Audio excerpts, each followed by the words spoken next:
안녕하세요. 저는 서울 초수 이번에 합격한 합격생입니다.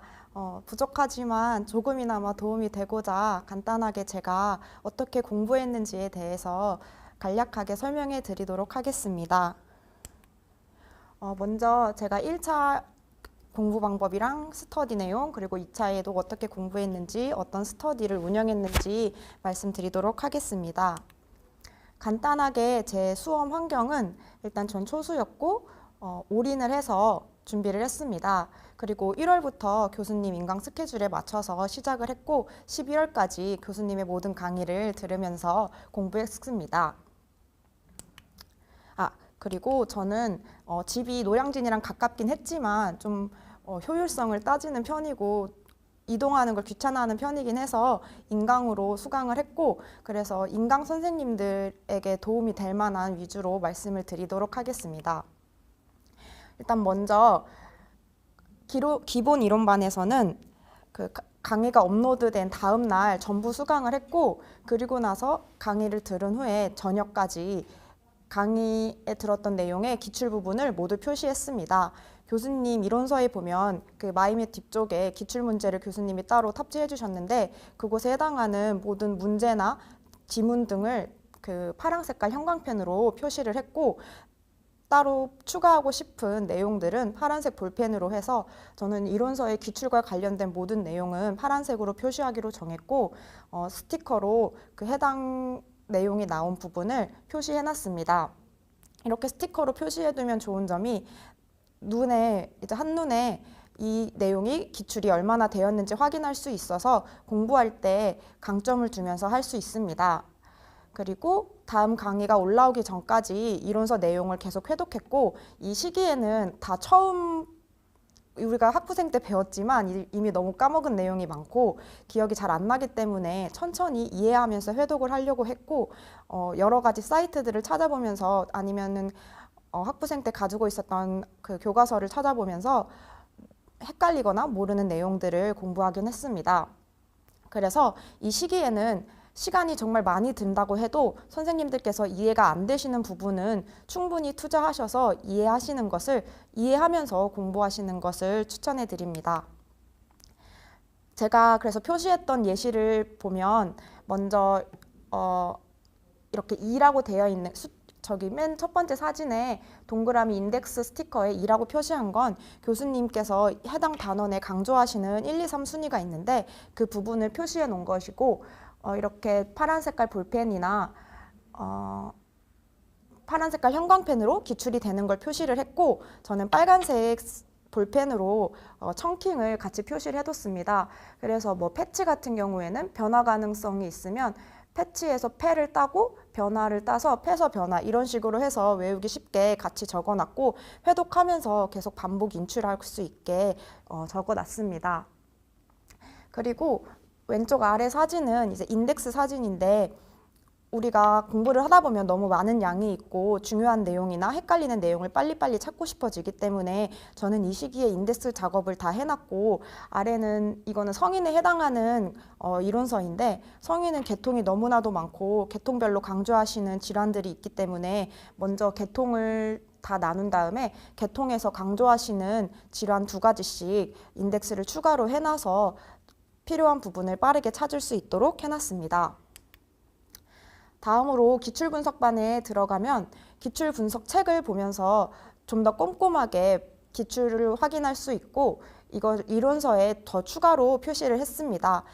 1월부터 3월까지 기본 이론반을 들으면서 체크를 했지만 분명히 빠진 게 있고 또 내가 놓쳤던 부분이 있을 겁니다. 그래서 추가로 표시하시면 되고, 여기서 또 그 내용만 보는 것이 아니라 그 내용을 토대로 더 시험에 어떤 것이 나올 수 있는지 생각해 보면서 공부하시면 좋을 것 같습니다. 그리고 교수님께서 이때 밴드 스터디를 운영하시는데 그 밴드 스터디에 매일 참여를 하면서 이전에 배웠던 것들을 누적으로 복습하는 시간을 자연스럽게 가질 수 있었습니다. 그리고 요약 정리반에 이제 들어가면 교수님께서 여태까지 배웠던 이론들을 다시 한번 정리를 해주시는데, 전 이때 이제 우리가 1월부터 3월까지 들었던 거를 또 분명히 까먹기 때문에 요약 정리반을 들으면서 한 번 더 내용을 정리를 했었고, 그렇지만 가장 중요한 건 결국 본인이 다시 자기 것으로 만드는 것이라고 생각합니다. 따라서 복습하면서 계속 회독하시고 내용이 이해 안 되는 것 다시 점검하시고 하시면 될 것 같습니다. 그리고 이때까지도 계속 뭐 인출이 안 된다 너무 걱정하지 마시고 그냥 많이 이해하려고 하시면 될 것 같고, 요약 정리반이 거의 끝나가고 이제 하반기에 들어갈 때쯤부터는 조금씩 인출하려고 연습하시면 되긴 하는데, 저는 이때 그냥 눈으로만 읽는 것이 아니라 입이랑 손을 계속 사용하면서 말하듯이 공부를 했습니다. 그래서 뭐 이런 식으로 막 뭐 3가지가 있다 하면 하나, 둘, 셋 이런 식으로 계속 말을 하고 속으로 되뇌이면서 공부를 하고, 내가 이걸 말로 할 수 없으면은 다시 읽어보는 식으로 공부를 했습니다. 문제풀이반에 들어가면 저는 앞서 인강을 들었다고 말씀드려서 같이 문제풀이를 한 성적을 확인할 수 없기 때문에 스터디를 구했습니다. 짝 채점하는 스터디원 선생님이랑 매일 토요일에 아침에 시험 시간을 정해놓고 같이 시험을 본 뒤에 서로의 답안지를 교환해서 채점해 주었습니다. 저는 이 스터디가 되게 유용했다고 생각하는 점이, 내가 혼자 하면 분명히 좀 지치거나 내 수준이 어느 정도인지 가늠하기 힘들었을 텐데, 그 선생님이랑 함께 서로의 답안을 비교하면서 나의 부족한 점, 또 내가 강점인 점을 확인할 수 있었고, 시험 마치기 전까지 서로 같이 좋은 페이스메이커가 되어서 시험 준비까지 같이 동기부여를 해주면서 열심히 할 수 있었던 것 같습니다.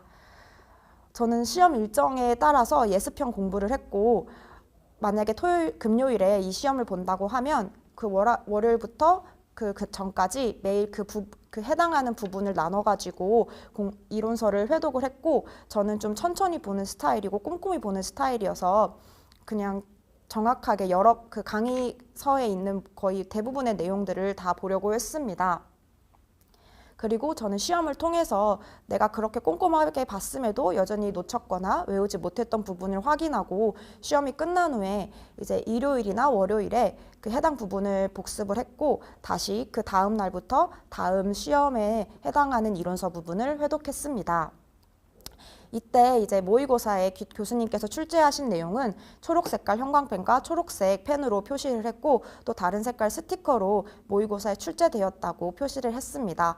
그래서 반복 해독하면서 기출되었던 내용과 모의고사에서 출제된 내용을 비교할 수도 있고, 중복되는 내용을 확인하면서 내가 어느 부분을 더 잘 외워야 되는지 확인하면서 공부할 수 있었습니다.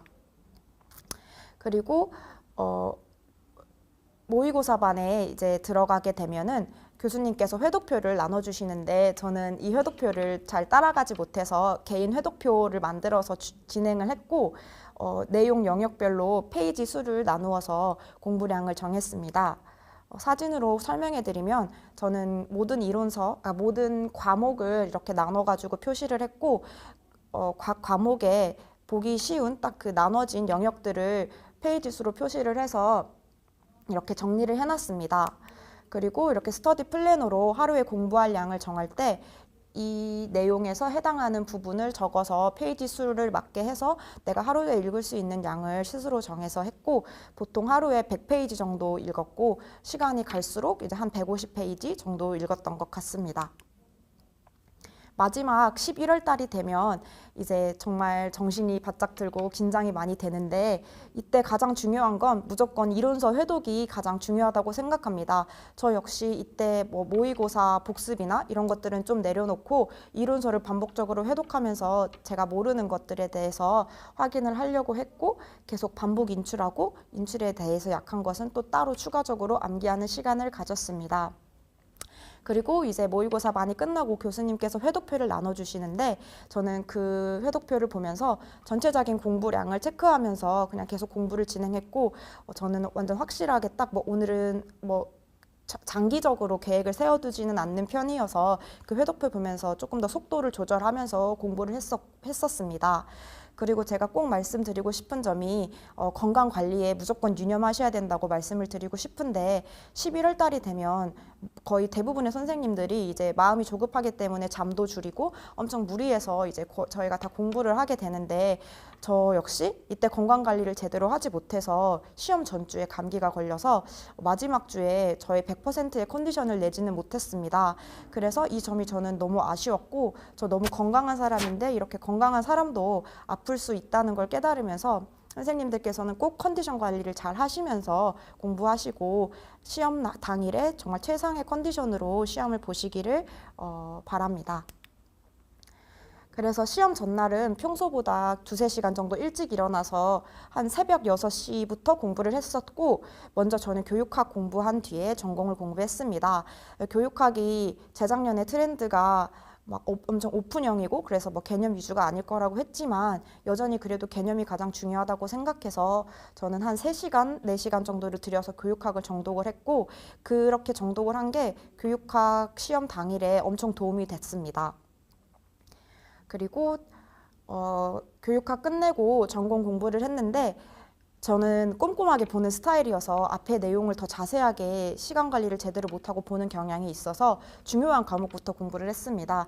그래서 저는 1, 2, 3, 3 이렇게 공부를 했고, 그래서 학부랑 지사부터 본 뒤에 성인은 가장 마지막에 봐서 정말 시간이 없기 때문에 내가 걸러야 할 그런 질병들은 휙휙 건너면서 공부를 했고, 그렇게 해서 과목들을 다 눈으로 빠르게 회독했습니다. 이때는 그냥 눈으로 한 번이라도 보고 간다고 생각하시면서 막 인출하려고 하지 마시고 그냥 이런 내용이 있었지라고 간단하게 생각하시면서 넘기셔야 전 과목을 전부 회독하실 수 있을 것이라고 생각합니다. 그리고 다음으로 제가 1차 때 했던 스터디에 대해서 말씀드릴 텐데, 저는 먼저 그 교수님께서 주신 암기노트 전화 스터디를 운영했습니다. 그래서 일주일에 한 번 선생님이랑 아침에 통화를 하면서 30분에서 45분 정도 사용 시간을 썼고, 1월부터 10월까지 쭉 진행을 했고 11월부터는 각자 공부에 매진했습니다. 처음에는 양이 적기 때문에 그렇게 시간이 많이 들지 않은데 점점 시간이 갈수록 양이 많아지고 1월부터 문제풀이반 들어가기 전까지 나눠주신 모든 암기 노트를 보면은 양이 정말 많아지기 때문에 그만큼 시간이 많이 들긴 합니다. 그래서 만약에 이 스터디를 운영하실 선생님께서는 짝 스터디 선생님과 같이 조절을 하시고 논의하셔서 양을 정하시면 될 것 같습니다. 다음으로 저는 문제풀이 밴드 스터디를 운영을 했고 월요일부터 토요일까지 매일 진행을 했습니다.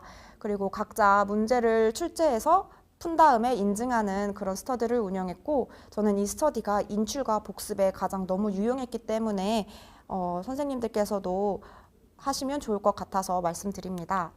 예를 들면 이렇게 밴드에 자기가 문제를 출제를 하고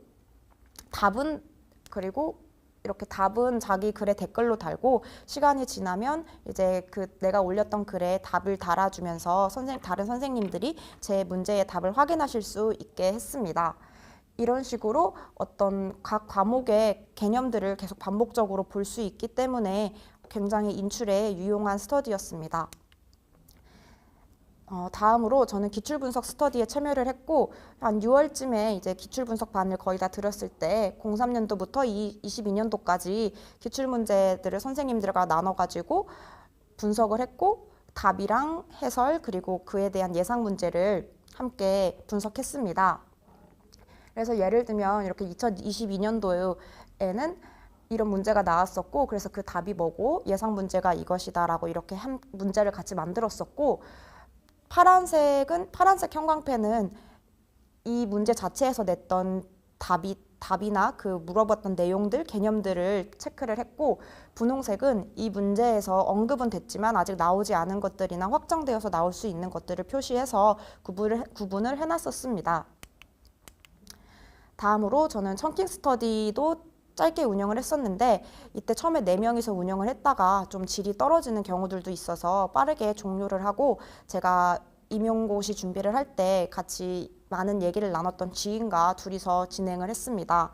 이때 너무 간단한 내용이나 누구나 그냥 자동화되어서 외워야 하는 내용 말고 외우기는 참 애매한 그런 내용들을 청킹으로 만들었었고, 이런 식으로 카톡에 올려서 해당 과목과 어떤 개념인지 그리고 청킹과 그 청킹에 대한 내용들을 만들어서 했습니다.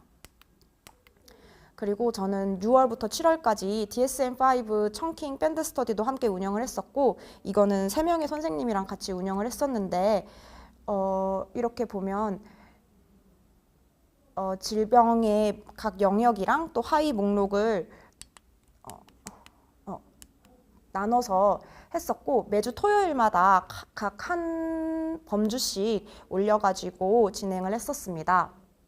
그리고 교수님 이북을 이제 구매를 하시면은 거기에 필기를 할 수 있기 때문에 저희는 그것을 활용해서 공부를 했었고, 이런 식으로 그 해당 질병에 대해서 청킹을 올려가지고 서로 공유를 했고, 각 그 범주에 대해서도 이런 식으로 청킹을 해서 그 기출 분석을 하시다 보면 정신 질병에 대해서는 어느 영역에 해당하는지를 묻기도 하기 때문에 이렇게 청킹으로 함께 만들어 놨었습니다.